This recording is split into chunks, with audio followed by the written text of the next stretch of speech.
This video is brought to you by Keeps. Did you know that 2 out of every 3 guys are going to experience some form of male pattern baldness by the time they're 35? Yeah, I did.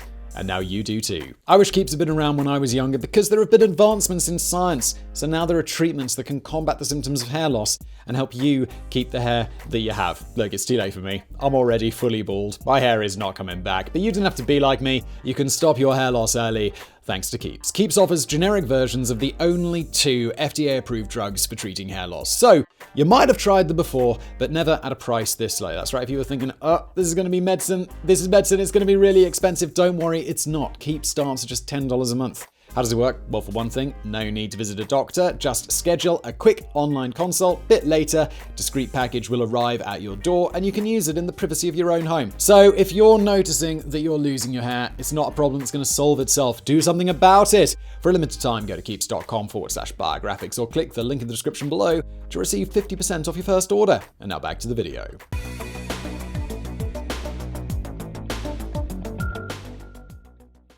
Matthew Henson was the first African-American to become a successful Arctic explorer. Not only that, but according to some accounts, he may be the first person to reach the North Pole. Even so, Henson rarely received credit from his contemporaries for his achievement, as most people preferred to praise Robert Peary, who was better suited to their ideal image of an American explorer. But inevitably, the pendulum swings the other way. It might have taken decades, but the world finally began to recognize that Matthew Henson was one of the greatest explorers in American history. He was awarded medals and honorary doctorates. He was put on a stamp and had parks, schools, and even a glacier named after him. He was also reburied at Arlington National Cemetery. Matthew Henson is no longer simply an asterisk in somebody else's career.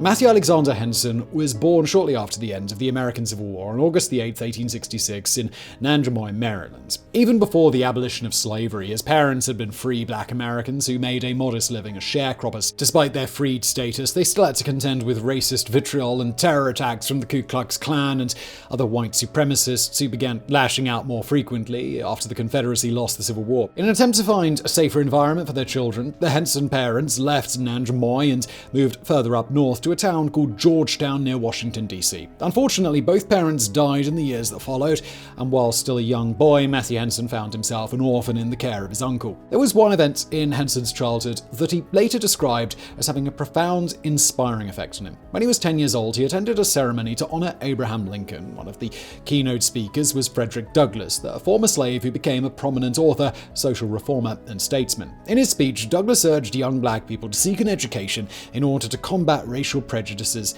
and inequality. With these words in his heart, when he was barely 12 years old, Henson made his way to Baltimore, Maryland, which was steadily developing into a thriving port town. He found a job in 1878 as a cabin boy aboard a 3-masted merchant ship called the Katie Hines under the command of Captain Charles. Henson spent the next 6 years of his life on that vessel. Captain Charles took the young cabin boy under his wing and provided him with an education. Besides learning how to read and write, Henson also became an adept sailor and trained in a variety of skills such as navigation and sailing that would later prove useful in his career as an explorer. By the time he turned 20, Matthew Henson was a salty sea dog who had traveled to the Far East, North Africa, and the Arctic seas. Captain Charles passed away in 1887, prompting Henson to leave the Katie Hines and find a new vocation in life. The adventure bug had bitten him, but he did not have the means to go gallivanting to faraway lands on his own. And so he went to Washington, D.C. and took a safe but boring job as a clerk for a furrier's shop. But that didn't last long.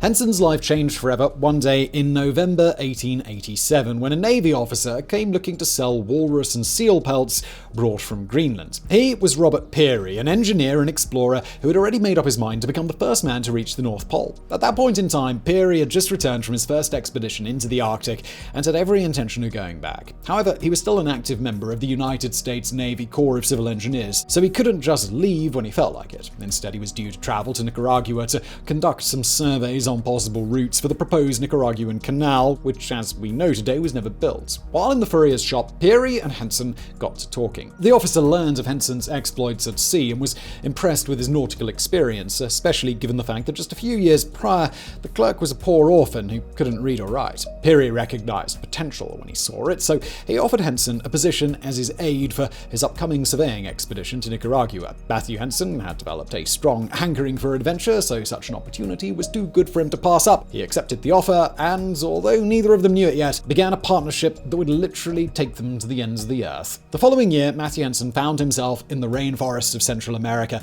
as a personal assistant to Peary. Over the next 2 years of his life, Henson helped the officer create a map of Nicaragua's tropical forests in search of possible routes for the canal. The former cabin boy performed admirably during the trip and returned to the United States as one of Peary's good friends. He even helped Henson find a job as a messenger for the League Island Naval Yard in Philadelphia. But Henson already knew life pushing pencils behind a desk was not for him. Instead, he dreamt about going on adventures again, exploring the untamed lands of the world. Indeed, it didn't take long for such an occasion to arise. By 1891, Henson started building a regular life for himself. He had a steady job, was newly married to a woman named Eva Flint. However, Peary had received leave from the Navy, as well as financial support from the American Geographical Society to continue his exploration of Greenland. He began assembling his team, and at the top of his list was Matthew Henson, who eagerly accepted to serve once again.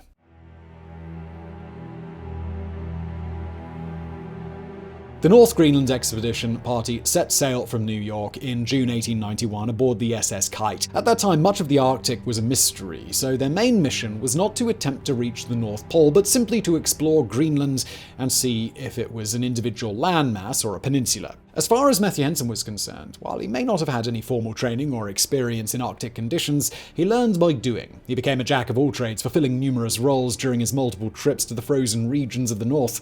He served as a navigator, mapmaker, hunter, fisherman, translator, soldier, carpenter, and dog handler. Unlike most explorers, neither Peary nor Henson adopted an I-know-best attitude when it came to Arctic survival. They recognized the fact that the local Inuit people had tips and tricks to help them survive in the seemingly never-ending frozen wastes of the Arctic, since, after all, they were the ones who had managed to turn it into their home. They learned how to hunt, how to build igloos, and even how to dress in furs, even though other explorers considered the practice undignified and ungentlemanly. While Peary was willing to use information from the Inuit to survive, his eagerness did not translate to affection or respect for them. But where Peary was horrid and quick to betray people he considered unworthy, Henson was compassionate. Henson knew firsthand how it felt to be treated like a second-hand citizen, and he had no intention of doing the same to others. He showed a genuine interest in Inuit culture and learned their language, which proved to be an invaluable asset when it came to securing their help for his expeditions. They called him Mahri-Pahluk, which was roughly translated to Matthew the Kind One. In turn, he wrote in his memoirs that, "I've come to love these people. I know every man, woman, and child in their tribe. They are my friends and regard me as theirs." Going back to the actual expedition itself, it accomplished its goal, although not without hardships and sacrifices. The mission was marked by tragedy when the team's mineralogist, John Verhoeff, lost his life after falling into a crevasse. The trip took a few months longer than expected because Peary suffered a leg injury, but in the end, the team crossed Greenland and proved that it was, in fact, one giant island. They made their way back to America in late 1892.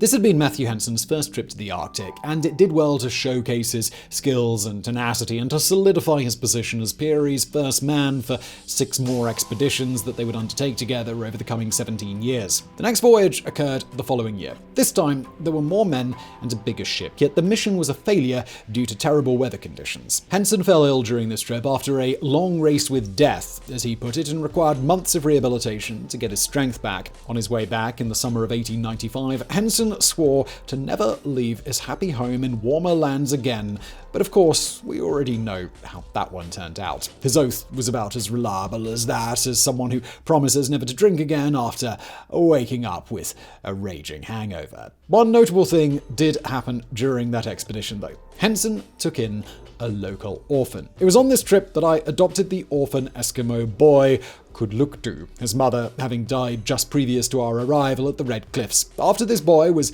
washed and scrubbed by me, his long hair cut short and his greasy, dirty clothes of skins and furs burned, a new suit made of odds and ends collected from different wardrobes on the ship made him a presentable young American. I was proud of him, and he of me. He learned to speak English and slept underneath my bunk. 2 more missions to Greenland occurred in 1896 and 1897, which resulted in the team reaching the island's most northern point and mapping it completely. This was only a secondary objective, though, as their main goal was to retrieve the gargantuan Cape York meteorite that had landed in the frozen wastes of the Arctic. The locals weren't too happy with this, though, since they used the metal from the meteorites to make tools. The Arctic team's continued success increased the profile of the dynamic duo of Henson and Peary in the United States. That made it easier for them to secure funds in order to go on more missions. For the next trip, they intended to set a new Farthest North record.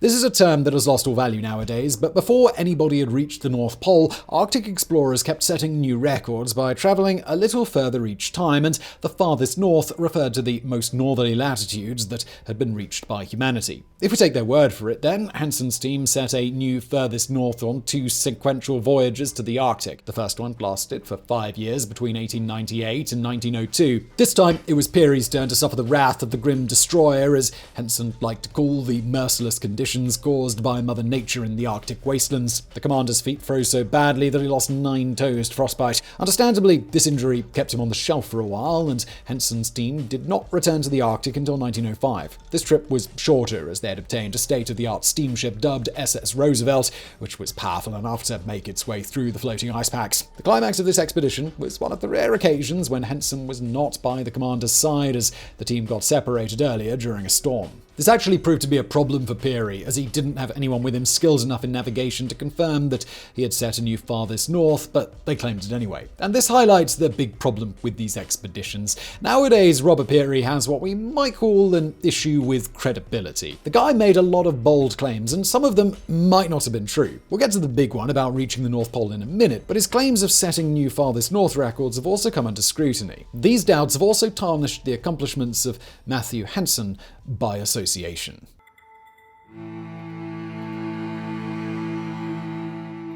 But enough of the Farthest North malarkey. From now on, it's North Pole or bust, since this was the true goal that Matthew Henson and all other Arctic explorers at the time had in mind. In 1908, it was finally time for the big one. On July the 6th, Henson set off on his 7th and final Arctic mission alongside his longtime companion, this time determined to make it all the way to the North Pole. They first traveled to Greenland, where they picked up dozens of Inuit men, including Kudluktu, who was eager to go exploring alongside his adoptive father, as well as hundreds of dogs and tons of meat. From there, they sailed to Ellesmere Island in Canada, where they made camp and left for the pole in late February 1909. The simplest tasks became complicated and exhausting when they had to be done under the brutal and relentless conditions of the Arctic. Even just soldering a few tin cans became a job for a demon in Hades. According to Henson, worked all day soldering the tins of alcohol, and a very trying job it was. As I tried to work with mittens on, I tried to work with them off. As soon as my bare fingers would touch the cold metal of the tins, they would freeze. If I attempted to use my mittens,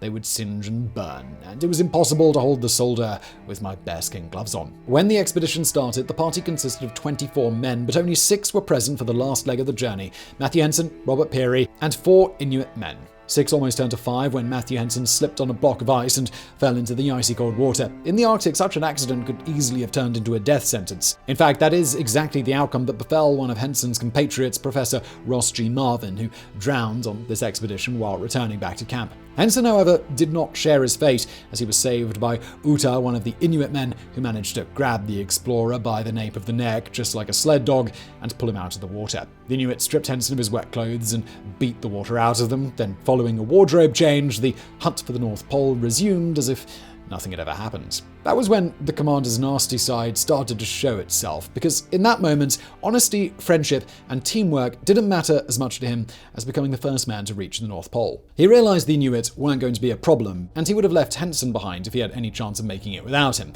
but he didn't, and he knew it. Matthew Henson was the one who took care of the dogs and the supplies. He was also the one who knew how to fix the sledges, and he was the only one who knew how to speak with the Inuit. If anything, Henson was the one who didn't need Peary. On April 6, 1909, the team made camp for the last time on their way to the pole. Up until this point, their camps were simply named Camp Number 1, Camp Number 2, etc., but they felt that something special was needed to mark this momentous occasion. Therefore, the commander took an American silk flag and carefully planted it on top of their igloo, christening the location Camp Morris K. Jessup after one of their financiers. The 6 men went to sleep and woke up the next morning, ready to make a final march to the North Pole. Ostensibly, the plan was for the faster Henson to scout ahead and then allow the Navy officer to overtake at the last minute and claim the glory of being the first to the North Pole. However, Henson's team overshot their target, let's say by mistake, but who knows, so when Peary finally caught up to them, Matthew Henson greeted him by saying, "I think I'm the first man to sit on top of the world." According to Henson's journal, the mood became decidedly frosty from that point on, even by Arctic standards. Henson wrote, "From the time of my arrival at the Roosevelt for nearly 3 weeks, my days were spent in complete idleness. I would catch a fleeting glimpse of Commander Peary, but not once in all that time did he speak a word to me. Then he spoke to me in the most ordinary matter-of-fact way and ordered me to get to work. Not a word about the North Pole or anything connected with it." Even though neither one said anything about it, they both knew that the partnership they had had for over 20 years had disintegrated.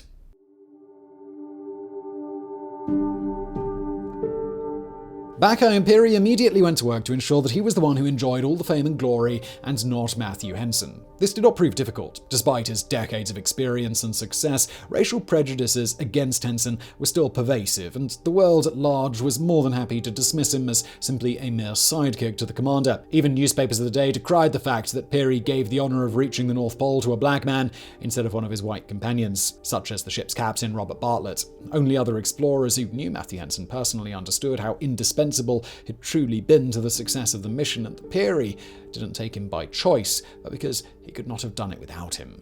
Even after he published his own memoir in 1912 titled A Negro Explorer at the North Pole, Henson still went mostly ignored. However, karma is you-know-what, and Peary encountered a completely different and unexpected opposition to his claim. Frederick Cook, a man who accompanied them on Henson's first trip to the Arctic as the team's surgeon. He also claimed to have reached the North Pole, and he said that he did it first. This triggered an intense debate over who was telling the truth, if indeed any of them were. Whether by choice or by force, Matthew Henson mostly stayed out of the controversy, although he disbelieved Cook's story, feeling that he was too soft to succeed in such a grueling mission. As far as Henson was concerned, he lived a quiet, unassuming life after his Arctic days were over. He never tried to go on another mission, both because he did not want to do it without his long-term companion, and because he felt that he'd already accomplished what he set out to do in the Arctic. Henson found a job with the U.S. Customs House in New York City on recommendation from President Teddy Roosevelt himself, and he spent almost 30 years working there. He had married again to a woman named Lucy Ross in 1907,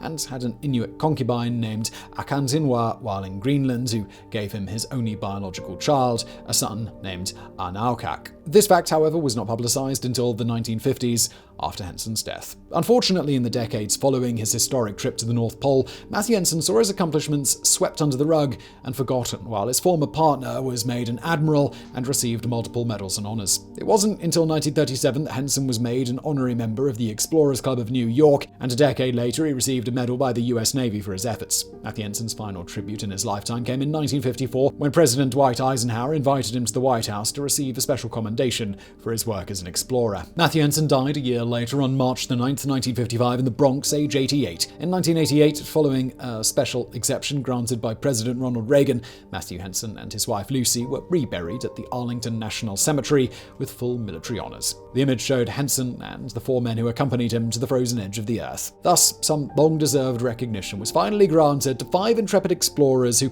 persevered and triumphed in the face of adversity, both from Mother Nature and their fellow men.